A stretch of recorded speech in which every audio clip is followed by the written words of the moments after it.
শেষ ম্যাচটা 12 ওভারের মধ্যে 180 রানে জেতার দরকার ছিল, অথবা 77 রানের মার্জিনে অপোনেন্ট টিমকে হারানোর দরকার ছিল কলকাতা নাইট রাইডার্সে কোয়ালিফাই করার জন্য। যদি রাজস্থান রয়্যালস তাদের প্রথম ম্যাচ হেরে যেত তাহলে, কিন্তু এই সমস্ত এক্সপেকটেশন কি কলকাতা নাইট রাইডার্সের এই টিমটাকে দেখে করা উচিত? সেটাই আমাদের কাছে সবচেয়ে বড় প্রশ্ন। প্রথমত, এই রবিবার হৃদয় ভাঙার একটা রবিবার ছিল প্রত্যেকটা কলকাতা নাইট রাইডার্সের ফ্যানেদের জন্য।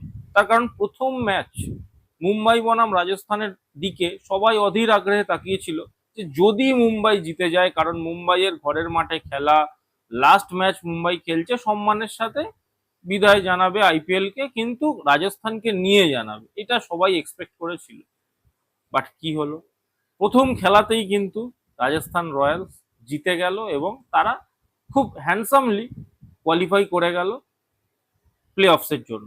অপরদিকে কলকাতা নাইট রাইডার্স এত আপস অ্যান্ড ডাউনস এর পরেও এইটুকু এক্সপেকটেশন ছিল, তারা যেভাবে বাউন্স ব্যাক করেছিল হঠাৎ করে, যে তারা লাস্ট ম্যাচটা ইডেন গার্ডেন্সে নিজেদের ঘরের দর্শকদের সামনে সম্মানের সাথে জয়লাভ করে যাবে। শুরু হয় টসে যেতে কলকাতা নাইট রাইডার্স যেতে আজিঙ্কিয়া রাহানে বোলিং করার সিদ্ধান্ত না, যেটা সঠিক সিদ্ধান্ত। তার কারণ বোলিং অবশ্যই করলে কেকেআর এর চান্সটা বেশি হয়, তার কারণ খুব অল্প স্কোরের মধ্যে তারা আটকে দিতে পারে অপোজিশন টিমকে। তো ভালো কথা, দিল্লিকে ব্যাটিং করতে আনায় অভিষেক পোরেল এবং কে এল রাহুল ব্যাটিং করতে নামে। কে এল রাহুল আলাদাই ফর্মে ছিল এদিনকারে। অভিষেক পোরেল 18 বলে 22 রান করে, সৌরভ দুবে তাকে আউট করে। কে এল রাহুল কিন্তু দুর্দান্ত ব্যাটিং করে, 30 বলে 60 রান বানায়। অনুকূল রয় তাকে আউট করে। সাহিল পারাক বলে যে প্লেয়ারটি খেলছিল 17 বলে 24 রান করে, সুনীল নারিন তাকে আউট করে। অক্ষর প্যাটেল গোটা টুর্নামেন্টে ব্যাট হাতে ফ্লপ ছিল, কিন্তু এই ম্যাচে সে 25 বলে 39 রান করে। এবং ডেভিড মিলার 19 বলে 28 রান করে। লাস্টে আশুতোষ শর্মা 11 বলে 18 রান করে এবং দিল্লির স্কোর 20 ওভারের শেষে 203 রান হয়। উল্লেখযোগ্য বিষয় যেটা, অনুকূল রয় 2 ওভারে 23 রান দিয়ে 1 উইকেট নেয়, কিন্তু সৌরভ দুবে এই 200 রানের ম্যাচেও সৌরভ দুবে কিন্তু 4 ওভারে 28 রান দিয়ে মাত্র 2 উইকেট নেয়। ক্যাম গ্রিন এদিনকারে খুবই রান খেয়েছে, 2 ওভারে 21 রান দেয়। কার্তিক তিয়াগি 4 ওভারে 55 রান কনসিড করে, কোনো উইকেট নেয় না। সুনীল নারিন 4 ওভারে 38 রান দিয়ে 1 উইকেট নেয় এবং বরুণ চক্রবর্তী 4 ওভারে 35 রান দিয়ে 1 উইকেট নেয়। প্রথম ইনিংসে যদি বলি দুটো তিনটে জিনিস, কে এল রাহুল কিন্তু অসাধারণ ব্যাটিং করে, যদিও এদিনকারে অতটা ভালো হেল্প ছিল না স্পিনারদের জন্য, বলাই বাহুল্য অতটা হেল্প ছিল না, বা কলকাতার বোলাররা সেইভাবে ইম্প্যাক্ট ক্রিয়েট করতে পারেনি স্পিনাররা, যেটা তাদের থেকে এক্সপেক্টেড। বাট সৌরভ দুবে কিন্তু একজন স্ট্যান্ড আউট পারফরমেন্স দেখিয়েছে ফার্স্ট ইনিংসে।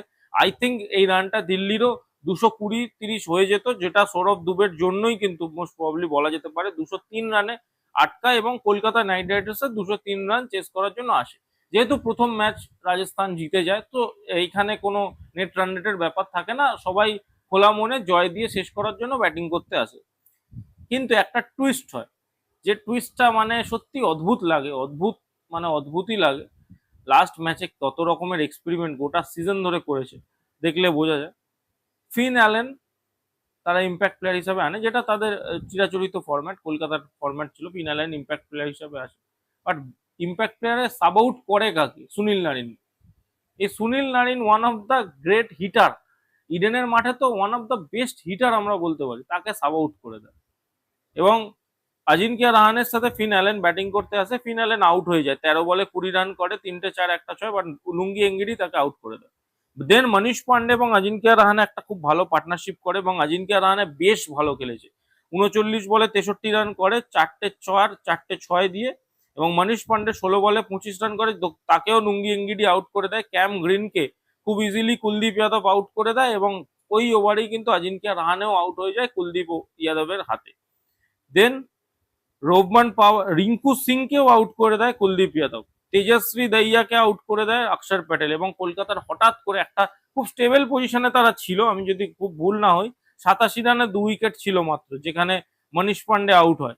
এবার সেটা হঠাৎ করে 128 রানে 5 উইকেট হয়ে যায় এবং 129 রানে 6 উইকেট হয়ে যায়।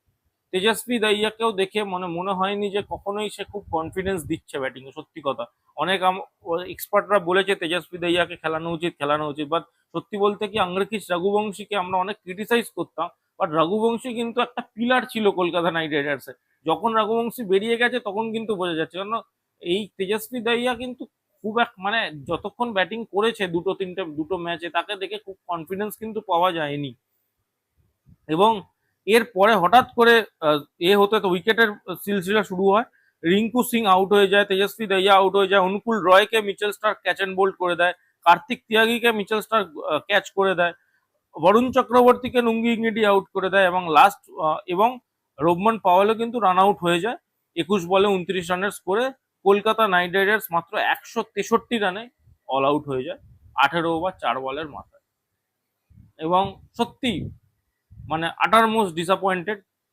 রাহানে এবং মনীষ পান্ডে যখন খেলছিল তখন কিন্তু দেখে মনে হচ্ছিল যেখানে যে ব্যাটিং লাইন আপে ক্যাম গ্রিন আছে, যে ব্যাটিং লাইন আপে রোবমান পাওয়াল আছে, যে ব্যাটিং লাইন আপে রিঙ্কু সিং আছে, সেইখান থেকে অন্তত ম্যাচ জেতা যায়, বাট সেটা হলো না।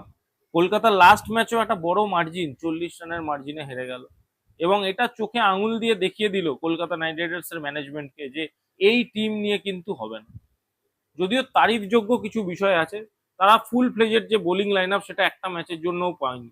18 কোটি টাকা দিয়ে মাথিসা পাথিরানাকে কিনেছিল, 9 কোটি টাকা দিয়ে মুস্তাফিজুর রহমানকে কিনেছিল, দুজনকেই তারা পেল না।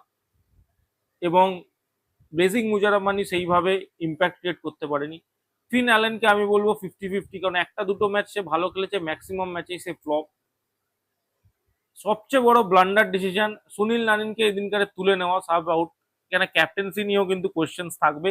অবশ্যই একটা ইন ডেপথ ডিটেলস অ্যানালাইসিস আমি করব কে কে আর ডাগ আউটের সিজন ফিনালেতে, সেটা আমি অ্যানালাইসিস করব যে কি কি ইমপ্রুভ করা উচিত নেক্সট সিজন, সেই অ্যানালাইসিসটা আমার থাকবে।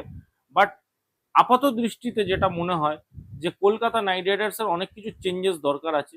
ক্যামেরন গ্রিনের স্ট্রাইক রেট অবশ্যই একটা তার মধ্যে অন্যতম জিনিস, যেটা কিন্তু ভাবাবে যে ক্যামেরন গ্রিনকে যে অ্যামাউন্ট অফ মানি দিয়ে নেওয়া হয়েছে নাম্বার 4-এ খেলানোর জন্য, সেই অ্যামাউন্ট অফ মানিটা কি সে জাস্টিফাই করতে পারছে স্ট্রাইক রেটের অন্তত বিচারে? রঘুবংশী ডেফিনেটলি একটা পজিটিভ, বাট এই লাস্ট ম্যাচে আজিনকিয়া রাহানে এবং মনীষ পান্ডে যে জায়গায় খেলছিল সেই জায়গা থেকে ম্যাচটা হেরে যাওয়া, এটাই কিন্তু প্রমাণ করে দেয় যে কলকাতা নাইট রাইডার্স নিজেদের প্রথম 6টা ম্যাচে যে লাইন আপটা খেলিয়েছে সেটা কিন্তু ভালো নয়। সুনীল নারিনকে একটা ম্যাচের জন্যেও ওপেনিং এ না আনা, এটাও একটা অনেক বড় ব্লান্ডার ডিসিশন। যে সুনীল নারিন 2024 সালের one of the match winner ছিল, প্রত্যেকটা ম্যাচ অলমোস্ট দায়িত্ব নিয়ে জিতিয়ে দিচ্ছিল, সেই সুনীল নারিনকে একটাও ম্যাচে ব্যাটিং এ না নিয়ে আসা, এও একটা কিন্তু সত্যি ভাবনা চিন্তার বিষয়। এবং যে কথাগুলো না বললেই নয়, bowling line up, Varun Chakraborty প্রথম হাফে পুরোপুরি ফ্লপ, সেকেন্ড হাফে সে একমাত্র সুনীল নারিন দ্য বোলার, এই সিজনে তাকে দ্য বোলার হিসাবেই খেলানো হয়েছে, ব্যাটসম্যান হিসাবে তার ইউটিলাইজেশন করা হয়নি, বাট একমাত্র সুনীল নারিন দ্য বোলার কিন্তু গ্রেট পজিটিভ। এবং কোথাও গিয়ে সৌরভ দুবে এবং কার্তিক তিয়াগি, এদের দুজনকে কিন্তু ভুললে চলবে না, they are one of the biggest find of Kolkata Knight Riders team. আমি তো মনে করি অ্যাটলিস্ট, আমি অবশ্যই পরের ভিডিওতে ডিটেলসে আলোচনা করবো, বাট নেক্সট সিজনে যেহেতু মিনি অকশন হবে, সেহেতু আমি মনে করি Sourav Dubey, Kartik Tyagi, Harshit Rana, go with your Indian bowling line up, completely Indian bowling line up, and with 2 spinner, actually 3 spinner, Anukul Roy, Sunil Narine আর Varun Chakravarthy. Fantastic bowling line up, এইটা যদি মেনটেন করতে পারে কেকেআর, তাহলে কিন্তু কেকেআর এর বোলিং এ অ্যাটলিস্ট কোনো রকম ফরেন বা ওভারসিজ স্লট থাকবে না, পুরোপুরি 3টে স্লটই আমরা অলরাউন্ডার বা ব্যাটসম্যানদের রাখতে পারবো, এবং এতে কিন্তু টিমটা আরো বেশি মুষ্টিবদ্ধ এবং শক্তিশালী হবে। এবং ক্যাপ্টেন্সি অবশ্যই, আমি জানি না আজিনকিয়া রাহানেকে মানে কি বলবো, রিটেন করবে কিনা, আমার হাইলি ডাউট আছে, কারণ আমার মনে হয় না তার এজও তার দিকে যাচ্ছে না, এবং তার পারফরমেন্সও কলকাতার হয়ে, তার যে ব্যাটিং পারফরমেন্স বলুন, ক্যাপ্টেন্সি বলুন, কোনোটাই কলকাতার হয়ে আপ টু দ্য মার্ক নয়। এই সিজনে অ্যাটলিস্ট, গত সিজনে তার ব্যাটিংটা অবশ্যই পজিটিভ ছিল, বাট এই সিজনে তার ব্যাটিংটাও সেই রকম আপ টু দ্য মার্ক নয়। তো আমার মনে হয় না তার ব্যাটিংটাও খুব একটা তার দিকে যাবে বলে, তারপরে যাবে বলে। সো অবশ্যই অনেক রকমের চেঞ্জেস দরকার, সেই নিয়ে একটা ডিটেলস অ্যানালাইসিস আসবে কেকেআর ডাগ আউটের সিজন ফিনালে। তো এই ম্যাচটাও, শেষ ম্যাচটাও ইডেন গার্ডেন্সে হারের সম্মুখীন হতে হলো কলকাতা নাইট রাইডার্স। অবশ্যই কুলদীপ যাদবের তারিফ করতে হবে। কুলদীপ যাদব যে জায়গায় এসে তিনটে পরপর উইকেট ফেলে দেয় না, সেই জায়গায় কিন্তু ম্যাচটা টার্ন করে যায় এবং কলকাতার ব্যাটসম্যানরাই স্পিনার রিড করতে পারে না। এটাও কিন্তু একটা বড়সড় ঘটনা। অবশ্যই আপনারা ভিডিওটা কেমন লাগলো লাইক করে জানান, কমেন্ট করে জানান আপনাদের কি মতামত এই যে কলকাতার লাস্ট ম্যাচেও 40 রানে হারের পর। এবং ডেফিনেটলি চ্যানেলে যদি নতুন হয়ে থাকেন চ্যানেলটাকে কিন্তু সাবস্ক্রাইব করে দিয়ে যেতে ভুলবেন না। এই বলে আমি ভিডিওটা শেষ করছি। Thank you.